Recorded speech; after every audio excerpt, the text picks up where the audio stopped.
Mobile নিয়ে ছবি তোলা শুরু করে, তা কিন্তু সেরকম আইডেন্টিফিকেশন করা আমাদের পক্ষে কিন্তু খুব কঠিন হয়ে যায়।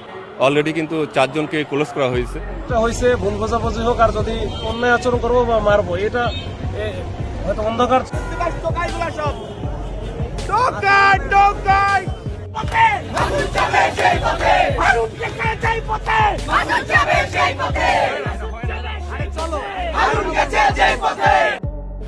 অবশেষে ছাত্রদের বিক্ষোভের মুখে পদত্যাগ করলেন ডিসি মাসুদ।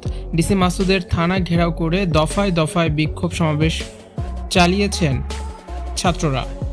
লজ্জায় মাস্ক পরে আছে গতকাল মাদক বিরোধী অভিযানে অংশগ্রহণ করা পুলিশ কনস্টেবলরা। রাজধানীর শাহবাগ থানার সামনে আজ দুপুর থেকে অবস্থান নিয়ে বিক্ষোভ প্রদর্শন করছে ঢাকা ইউনিভার্সিটির শত শত শিক্ষার্থী। তাদের দাবি একটাই, ডিসি মাসুদের পদত্যাগ। বিক্ষোভরত শিক্ষার্থীদের অভিযোগ, গত কয়েক মাসে বিভিন্ন শান্তিপূর্ণ কর্মসূচিতে ডিসি মাসুদের নির্দেশে পুলিশ শিক্ষার্থীদের উপর অতর্কিত হামলা ও লাঠিচার্জ করেছে। গতকাল মাদক বিরোধী অভিযানে নিরপরাধ শিক্ষার্থীদের উপর লাঠিচার্জ করেছে এবং মানবাধিকার হরণ করেছে ডিসি মাসুদ।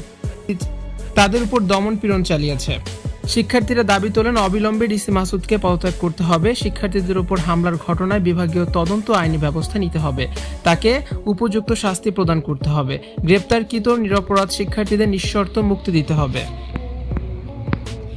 আজ দুপুর 2টার দিকে ঢাকা বিশ্ববিদ্যালয়ের রাজু ভাস্কর্য থেকে একটি মিছিল নিয়ে শিক্ষার্থীরা শাহবাগ থানার সামনে জড়ো হয়।